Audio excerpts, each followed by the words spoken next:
right. Welcome, welcome. This is Sonia Cotto. I'm a nurse anesthesiologist and host of the Psychedelic Healing Podcast. Everyone, welcome.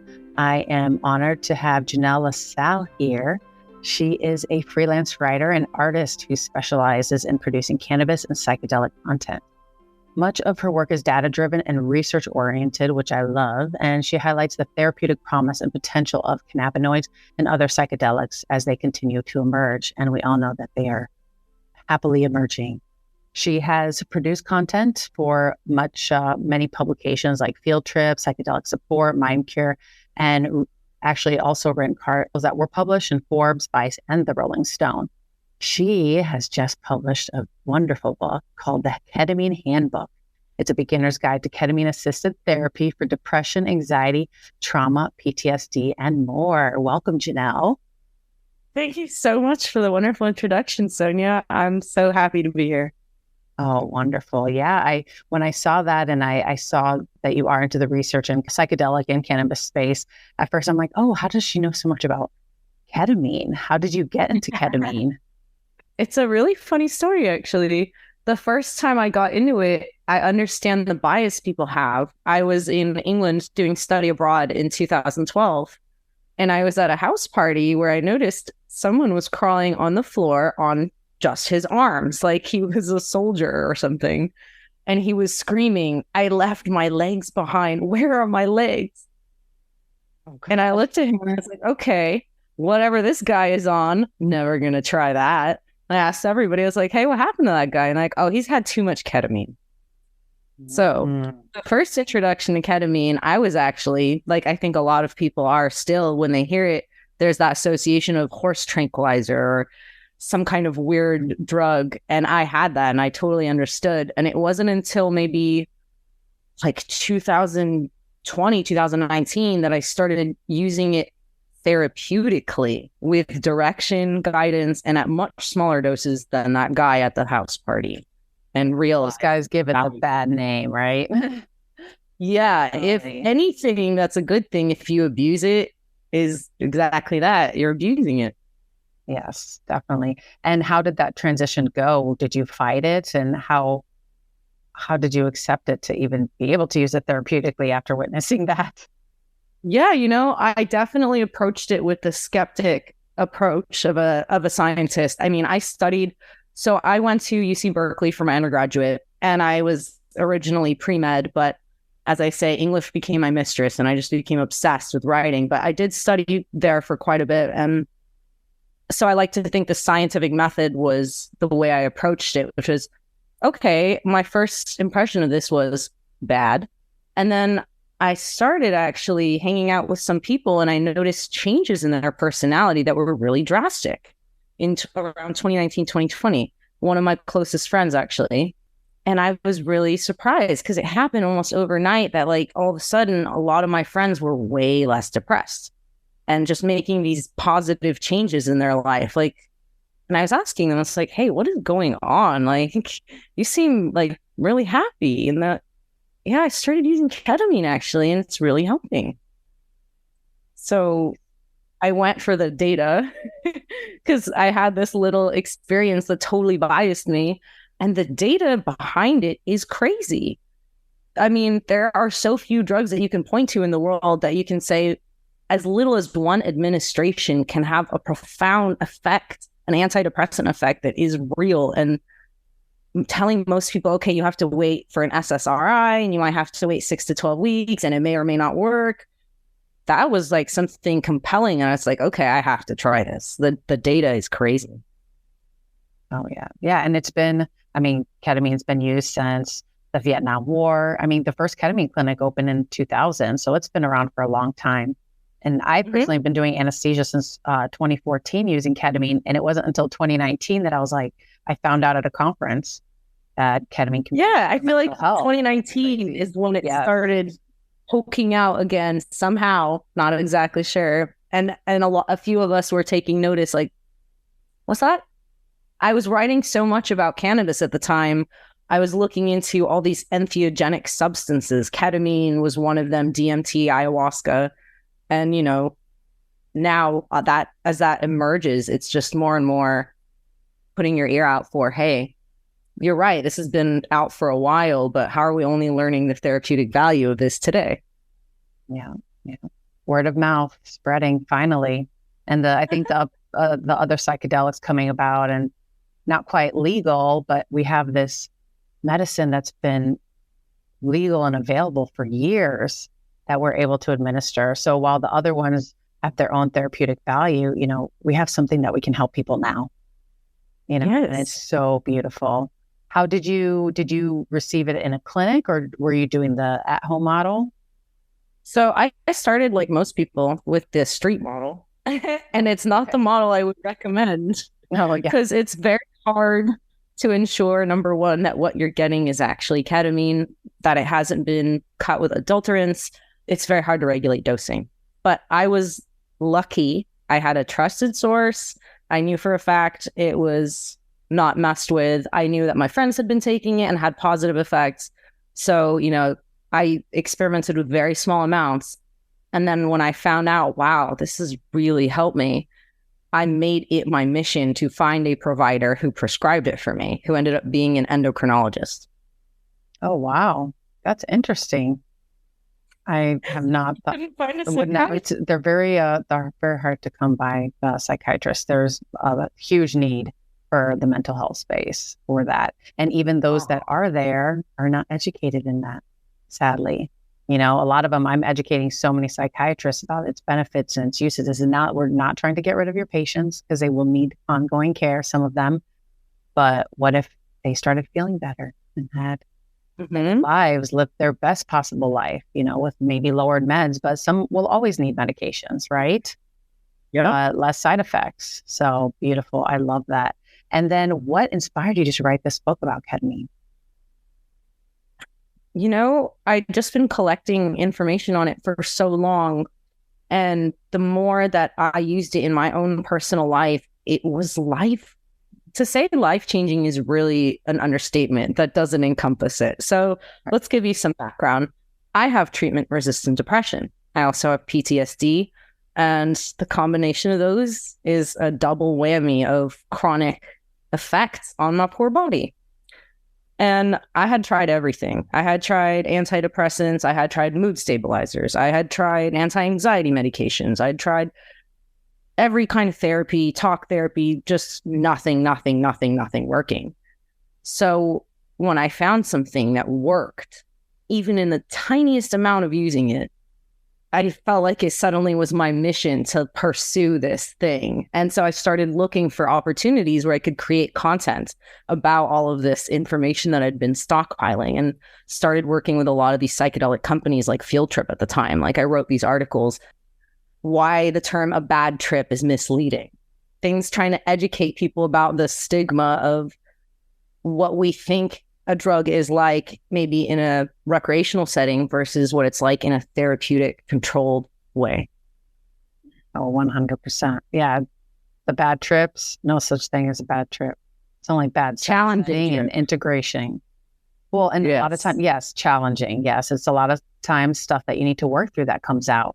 But if you're at a club with people you know, and you get that is not a place. That it's not a therapeutic space, And that's what I love too about, your main focus, and everyone's main focus in this ketamine space is finding the right space, finding the right clinic, finding the right support, because they're not created equal.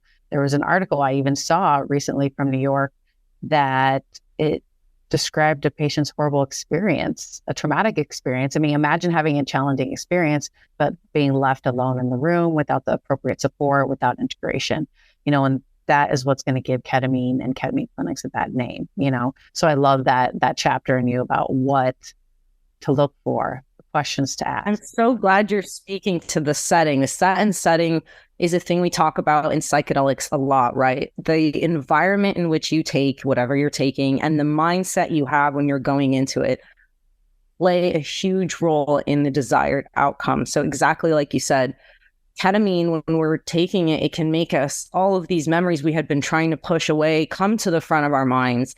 And like what you mentioned, the term integration is, for those who aren't in the know, is taking that trauma and instead of pushing it away, making it okay, being like, I see that happened. I understand, I process, I accept, I'm moving on, rather than just push it away. And exactly like you said, people have these epiphanies all the time, but without the right setting. That's why it's so important with ketamine assisted psychotherapy.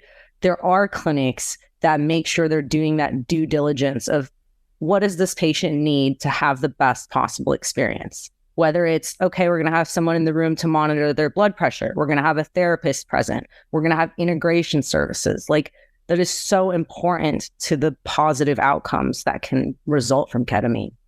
Yeah, exactly. And I do want to emphasize to everyone that, ketamine is not the only thing that you need. It's not the end all that, oh, I go in, get an infusion and perfect, I'm done. No, you have to do the work. I wish. Yeah, you have to do the work. You have to integrate, the awareness that comes out of psychedelics and ketamine and psilocybin and all the medications. There's so much that comes out. And if you don't process it, it just goes away. And you'll feel great because the medicine makes you feel great for a little bit because it rebalances the neurotransmitters, it decreases inflammation, you get the neuroplasticity. And so you do feel great. But if you don't actually do the work, it goes away. And eventually you'll get back to where you started, sadly, And now this book is so amazing because it is so well written, very easy to read for the layman, because sometimes some books go in and it's so scientific. So even though at first I'm like, oh shit, a clinician, but it was a perfect read because that's what people need, how people will accept it and learn from it. So I love it how you did that. Thank you. You're welcome. Yeah, I love that. That's what I think one of the strengths is a lot of that information is like gated because it's so technical and really a lot for the average person to process. So I feel like the joy that I had in this book was taking the works of all these great scientists and researchers and finding a way to write it so that anyone could read it. You don't have to have special degrees or education and get the information you need. Exactly. Yeah. And then I definitely want to kind of start diving a little bit more deep in what I was saying, because it is so important for those, we can go on and on about the science and what ketamine does, but for those that are, desperate for help, what are your top tips when looking for a clinic? That is a fantastic question. I would say the first thing is obviously to do your research, do your homework.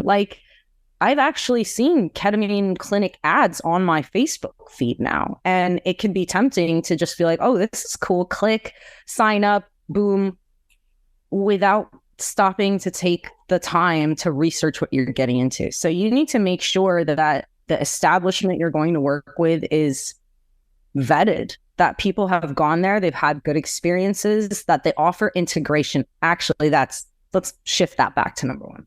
Yeah, I would say the number one most important thing when you're looking for a ketamine assisted psychotherapy facility is to make sure they do their due diligence with the integration.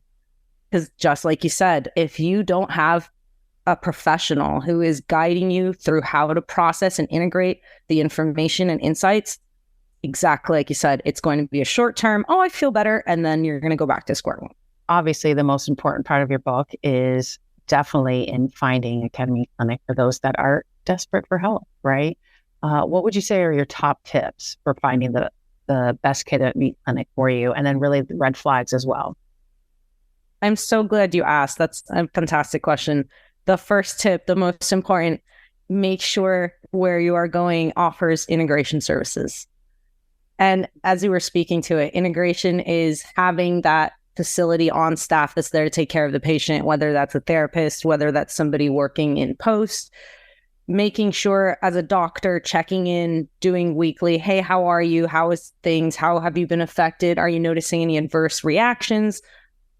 Integration is so, so important. We can't stress it enough in ketamine therapy and in psychedelic healing. So making sure that facility has integration services, that someone is going to be checking in with you, is of paramount importance. Yes, I 100% agree. Yeah, initially when we opened, we didn't really understand nor had that available. And very quickly, very, very quickly realized that was probably one of the number one things that we needed. And we brought on our integration coach. probably within 6 months of opening. So it was definitely a game changer for our patients. Yeah, definitely. What are some other things? Like, how would they go about finding a clinic? Like, just Yeah. I mean, just a basic Google, like find ketamine assisted therapy, ketamine wellness centers near me. You could even just go into Google Maps. And I've done quite a bit of in the chapter on like reviewing some of the telehealth clinics. Also, that's another option. You have the possibility to do it in a facility entirely, or to do some part of it in a facility and some part telehealth. It kind of varies. You can find it just about anywhere. Making sure you find something that is the right fit and researching it and vetting it is the important part. Yes, definitely vetting. And some of the places that if they're going to have a clinic that you're going to go to, you can also visit. So we also have like a lot of patients that will initially do a phone consultation, but they'll come in to be able to see the room, see the space. I prefer that, honestly. I like having that initial point of contact on the phone, get to know someone, and then I like to come in somewhere and see and feel it out. Make sure it feels good. Feel the energy, yes. Because there's some places that are very clinical, but they also, they're very therapeutic at the same time.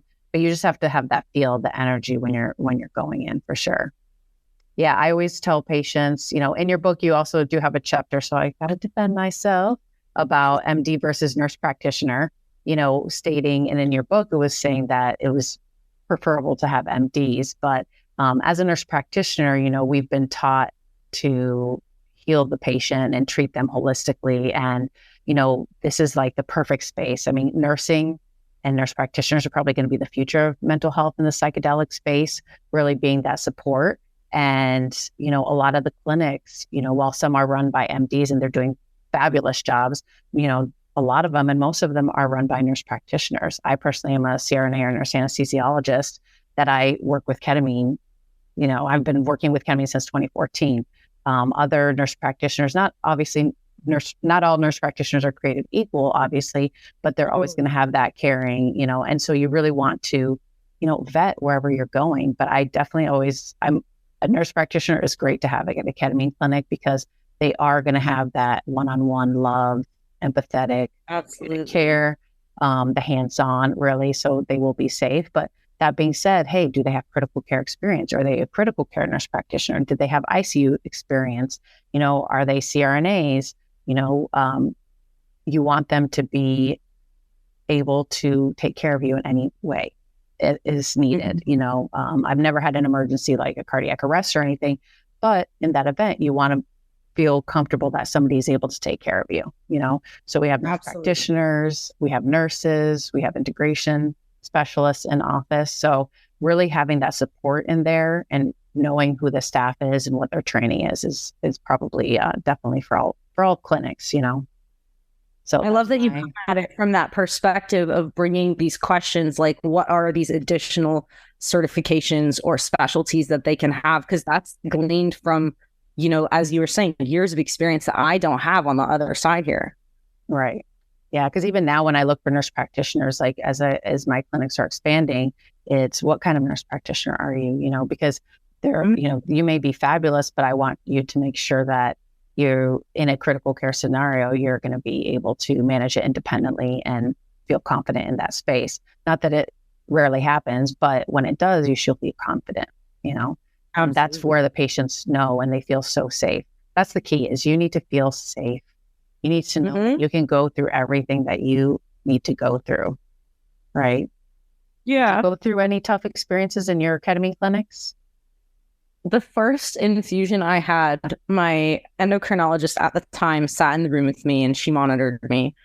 And I remember when I started feeling this sense of floating, a lot of people describe it when they first try ketamine, I felt very uncomfortable. I felt like I was having a borderline out of body experience where I was lifting almost off the table. And I just looked to her like, like what's happening? Exactly as you said, it was so important. And I'm so grateful that she had this very calm demeanor. She was almost laughing. She just gave me the smile, held my hand. I was like, it's okay. This is part of it. This is part of the journey you're going on.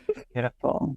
That's awesome. And then when you finally, how long did it finally take? Was it the whole time that you were felt that way, or did it take other infusions before you?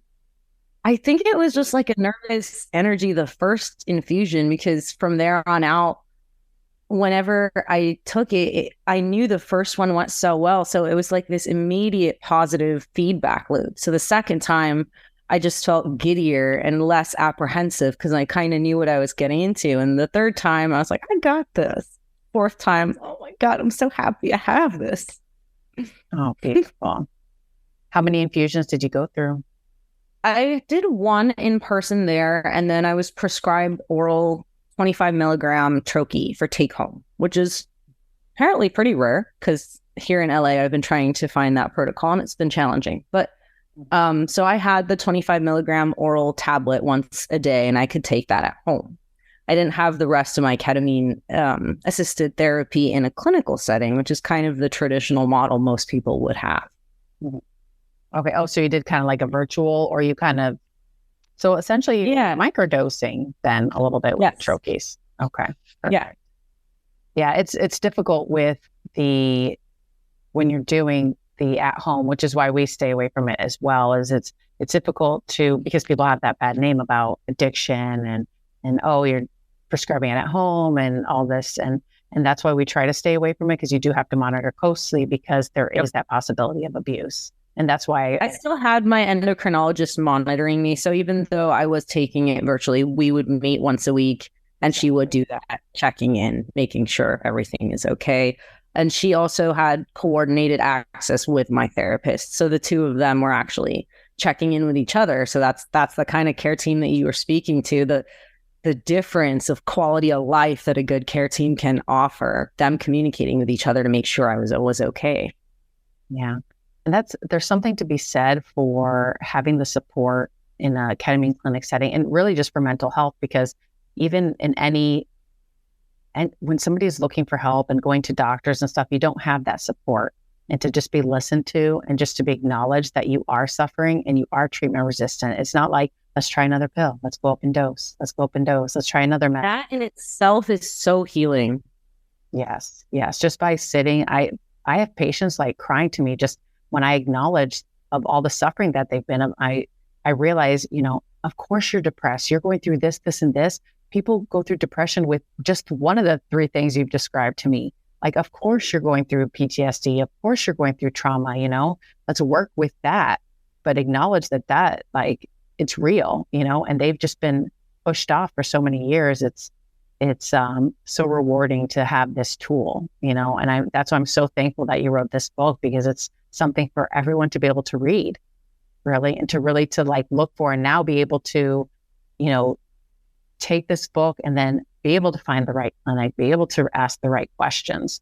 And I love all the actual research. You actually taught me some stuff about ketamine that I hadn't really, because I'm trying to keep up on the research. You actually taught me some stuff and I can't even remember what it is, but I was like, oh my God, okay, now I have to start nerding out on another research topic, So that was pretty cool. Yeah. I'm a non-scientist, very impressed. So happy. Yes, let's nerd out together. Yes. So as far as there's different protocols. So you did the in-office first session with psychotherapy, and then you went home and did the daily troche, so essentially microdosing. Did you find that still benefited you with the depression? Because that's a really, really low dose.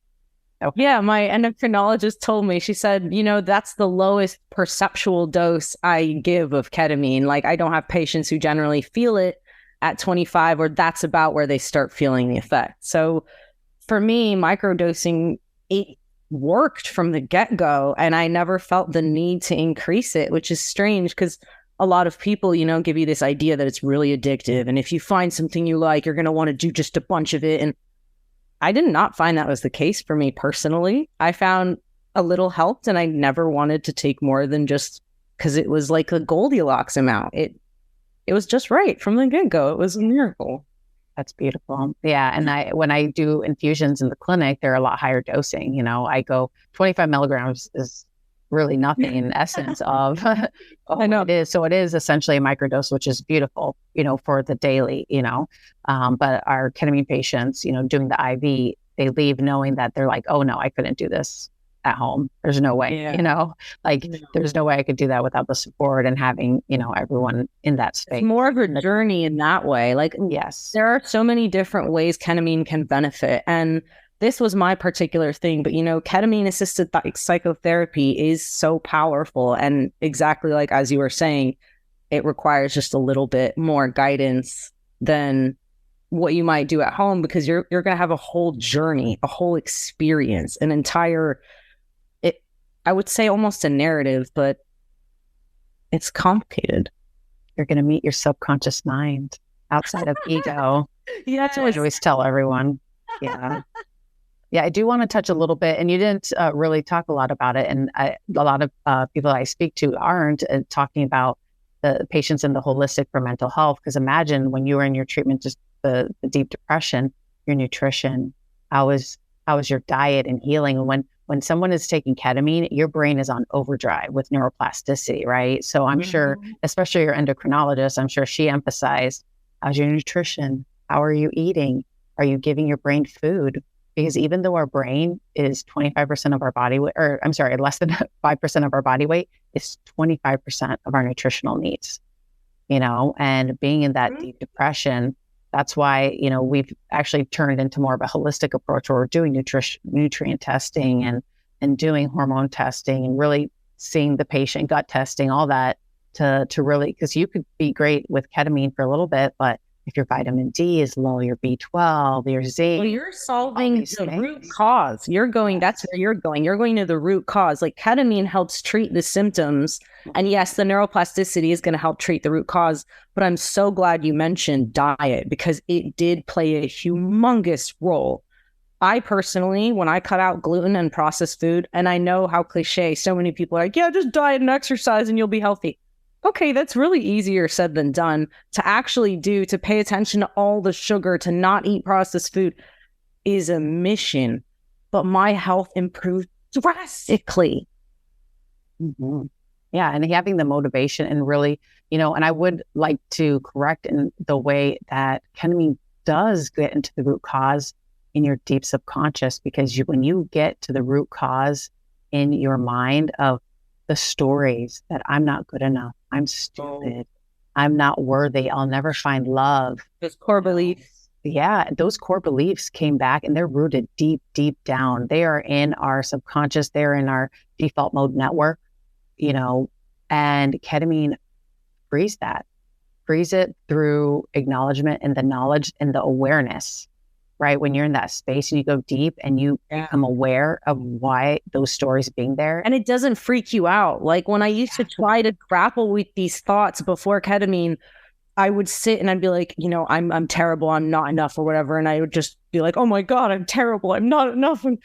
And I would never get to a problem solving or introspective place, because I was just stuck in reaction until ketamine. And then I could sit and look at it like on a projector and be like, yeah, we're doing this.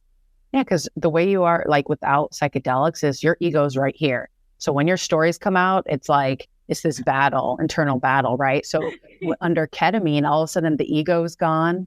Yes. Your stories are gone. Your default mode network is, the circulation decreases, your noises and your voices are gone. And then you just get to see things for what they were. So the traumatic events that happened when you were younger, the different stories that were developed, you just get to see it for what it was without the stories that you created. Yes. And that is powerful in the healing, The Buddhists call that wise mind, where you can observe what is happening, but not be part of it.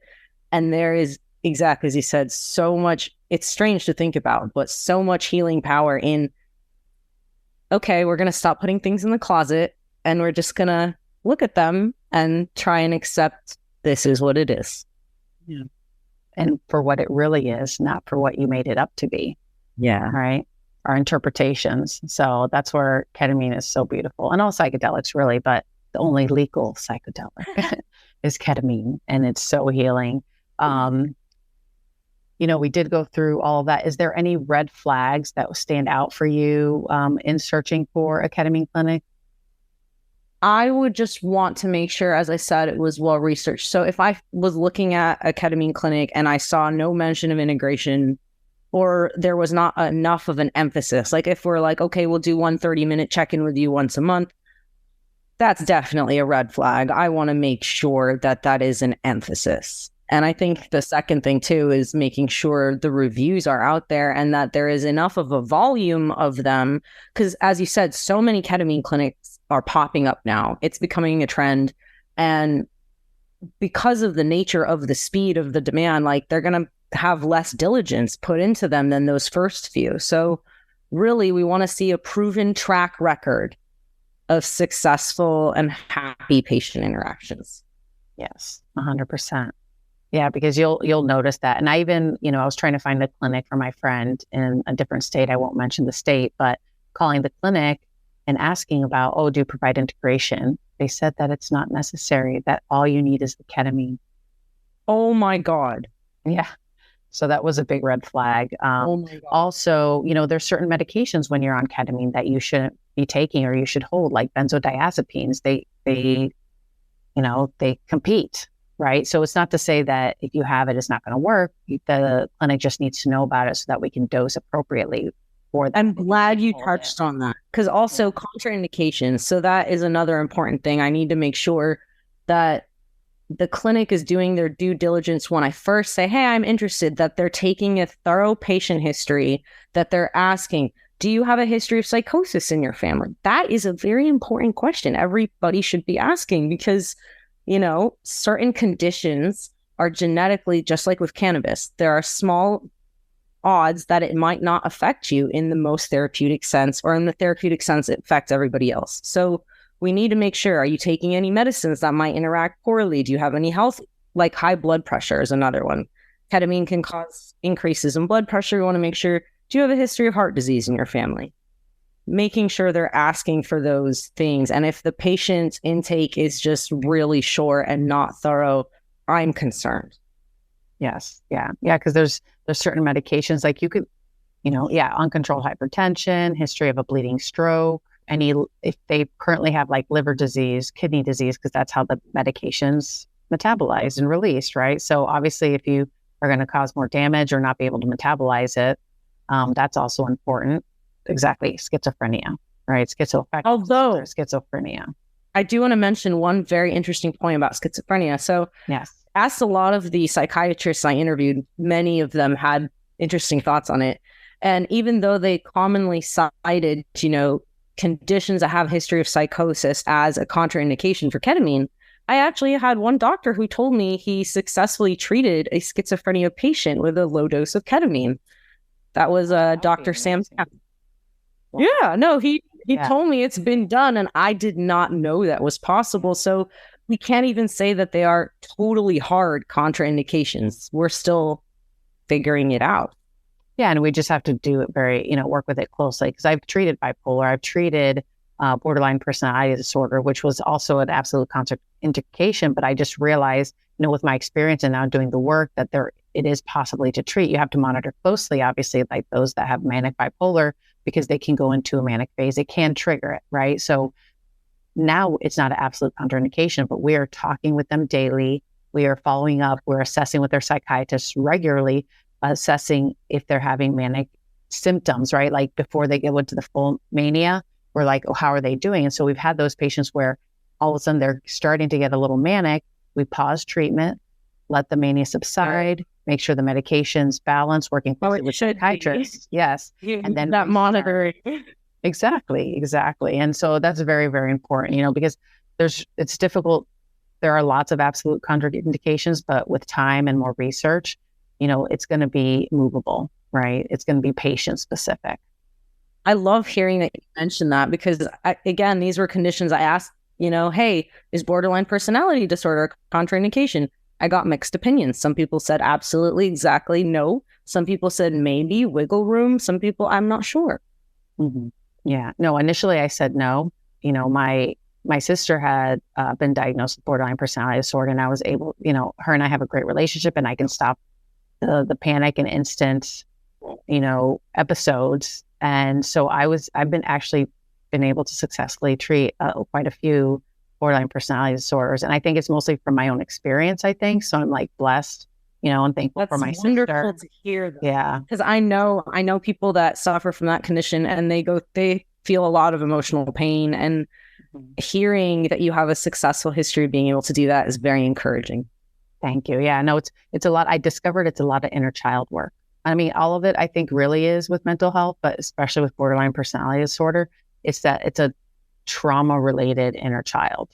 And when you can actually work with that inner child, when he or she comes out, whether it's during ketamine, before or after, it's so powerful for the patient to really understand who that borderline person is. And it's giving them hope and just really just giving themselves grace, because it's their inner child hurting and mad and angry, right? And freaking out. Grace is the perfect word.